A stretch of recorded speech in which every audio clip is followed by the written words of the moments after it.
Hey there, my friends. So good to see you today. I have on my apron. That means we're going to be working on something tasty today. I am by no means a pie baker, but I am definitely a pie eater. So I thought it would be good if today you came along with me as I make some pie crust. I'm preparing for an event and I want to make some pie crust up ahead of time and thought my friends might like to see how I do it too. My name is Angela and I am the Inquisitive Farmwife. If you're new to my channel, welcome here. I do lots of baking and cooking and canning and preserving on my channel. I also run a small hobby homestead where I hand milk my own goats and cows. I like to make cheese. I garden. Okay, now you understand where the Inquisitive Farmwife part comes from. I like to dabble in lots of things. If these sound interesting to you, go ahead and push that button and become part of the Farmwife fam. Today's recipe is coming to you from an old church cookbook. You know, those are the recipes that are tried and true, and you can almost always count they're going to come out right every time. I have all my ingredients ready. You're going to need flour, sugar, shortening, egg, vinegar, water, salt, and that's it. I'm hoping this is an angle that you'll be able to see me work a little bit better. I want you to be able to see inside the bowl. We're going to start with our liquid ingredients first. That's 1 egg. Today, we're going to be using farm fresh duck eggs. I'm going to grab a smaller of my duck egg just because it's going to be closer to the size of a chicken egg.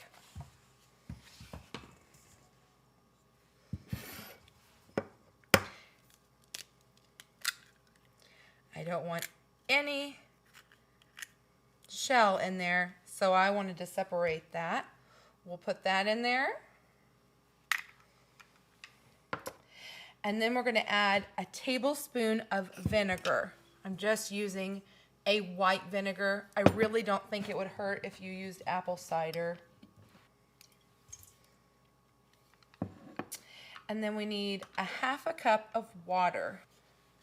I have taken water and put ice cubes in there because the trick to this is to have very cold water.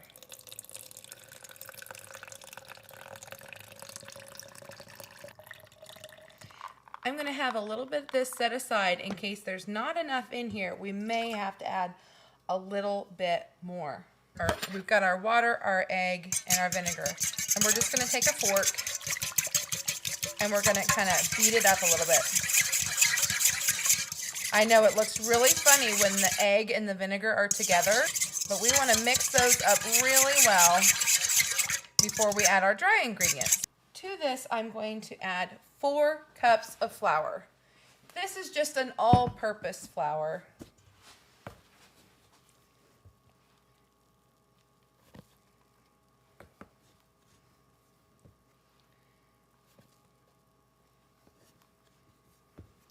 And 4. We're also going to add a tablespoon of sugar.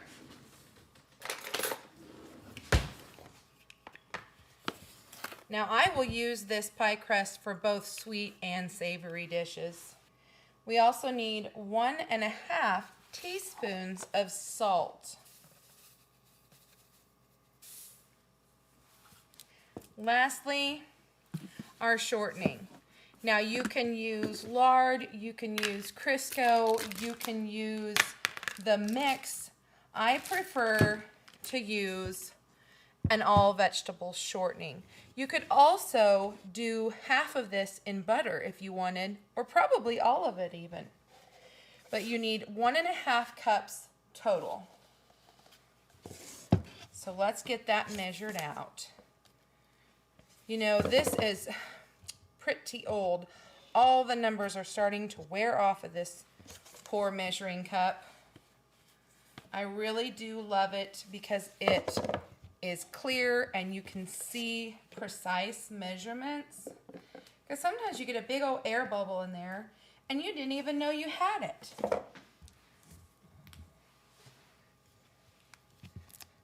And now I can watch and see, and if I do, I can just kind of maneuver around and push out all those air bubbles.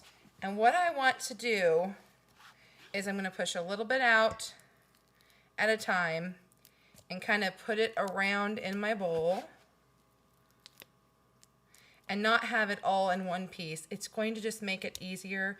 If you're using butter, you would make small cubes, or you could even grate it frozen. This pie crust, if I haven't told you already, should make 4 nice sized crusts. So this would be for 2 double pies, 4 single pies, or a combination of the 2. Next, I'm going to grab a pastry blender. I have seen where people actually do this in a food processor. I do not have a food processor that can do this. The food processor I have is an attachment on my KitchenAid, and so it doesn't work for doughs and things. And I feel that if I put it in my KitchenAid mixer, it would get overworked. And that's another secret to flaky pie crust, is that you don't want to overwork the dough. And I feel like I have a little more control when I do it by hand. And this pastry cutter, I don't know if you're seeing this, it is slicing right down through that vegetable shortening and cutting it into little pieces. And I'm going to work with this just a little bit longer. And I just basically want to get pea-sized pieces of the fat, whether you choose to use the shortening like me, or butter, or whatever. You could see that down in there. See how this is crumbly and small? I think we're here, friends. Of course, we're using our clean hands to work with this. I would never get in the kitchen with anything less. All right. I think I've done all I can do here in the bowl. Next, I'm going to put it out on my clean countertop. All I really want to do is just kind of bring this together. Kind of like working with biscuit dough.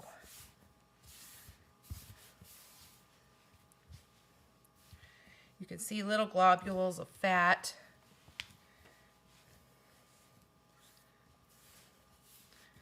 I just want to bring all the pieces together. I might give this one quick little flip just to make sure that I felt like some of the moisture was there in the bottom of that bowl.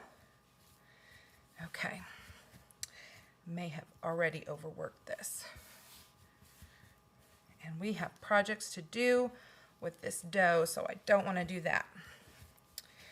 Okay, I'm going to kind of put this into a square. It's just going to make it easier for me to separate it. And I'm going to divide this approximately. If you want to weigh it out, you certainly can, but I don't find that I need to be that precise. Just going to kind of guess at it. And you can use cling wrap, but today I've got some plastic Ziploc bags.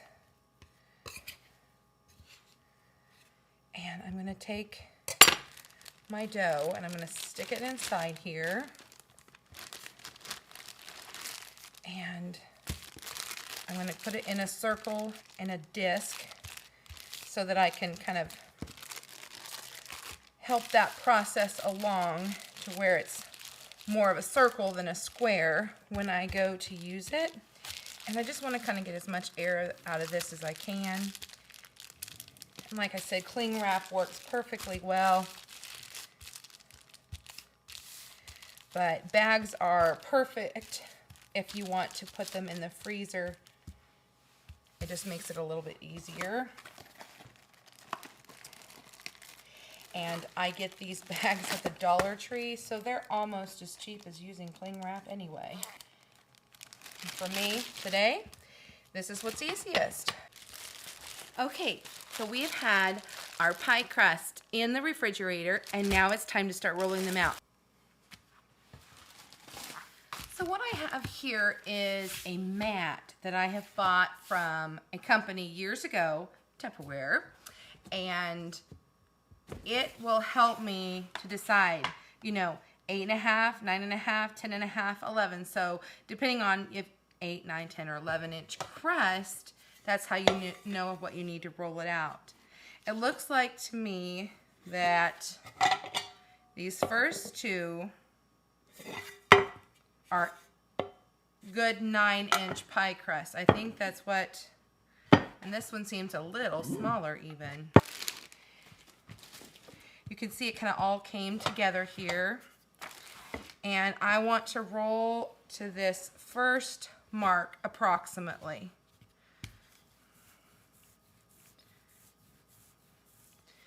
Sometimes you have to add a little flour, and that's okay. I like using this particular roller. And what you want to do to make sure that you're staying even and trying to stay in a circle is to constantly move which direction you're rolling. And having this kind of is going to help guide me also.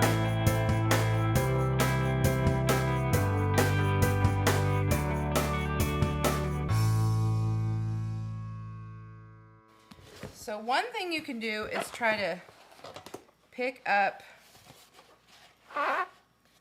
your pie crust and roll it. My sister taught me this. You can roll it onto your roller. See, I didn't put enough flour down. Move this out of the way. And then that way you can roll that right back on there. And at this point, I just take my fingers and I kind of press it down in, making sure we get all the way down into the pie pan.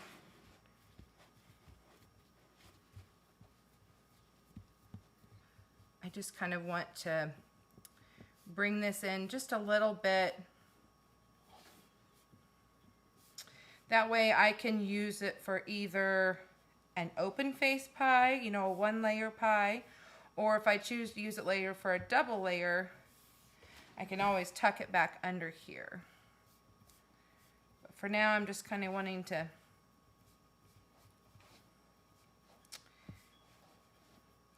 go around and make sure it's not quite to the edge.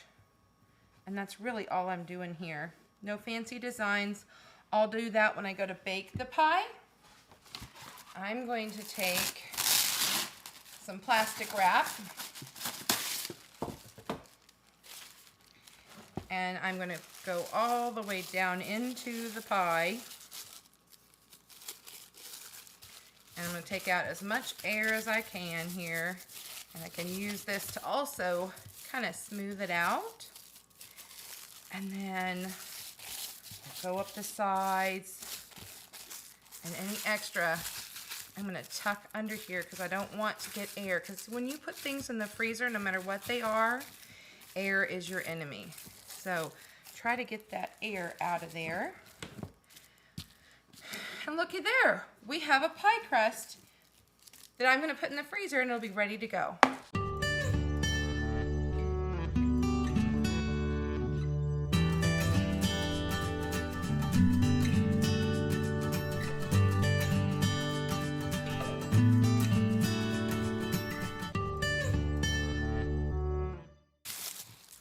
We're going to stick this inside our other pie crust.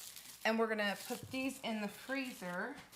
I actually have some of these bowl covers, these plastic bowl covers. And I'm going to go ahead and put that over the top of this just as a second layer so that when I want to bake with these this holiday, they aren't dried out.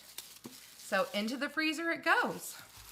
And we have just a little bit of pie dough left. So my grandma would roll this out. She had a special little pan. This is not it. This is one I found at a thrift store. Oh, how I wish I had my grandma's special pan. I have such fond memories of the grandma on my dad's side. I did a lot of sitting in the kitchen with her when I was a little girl. She would take whatever extra pie crust there might possibly be. She would put it in this little pie pan. She would roll it out, and it'd be pretty thin. And she would take cinnamon sugar and sprinkle that all over the top of it. And this would be a special snack just for me. Nobody else. I mean, if there were other kids, we shared, of course. I'm gonna bake this in the oven so that I can have a fun little treat that I remember. I think I'll actually push it down and not put it up the sides. I think it might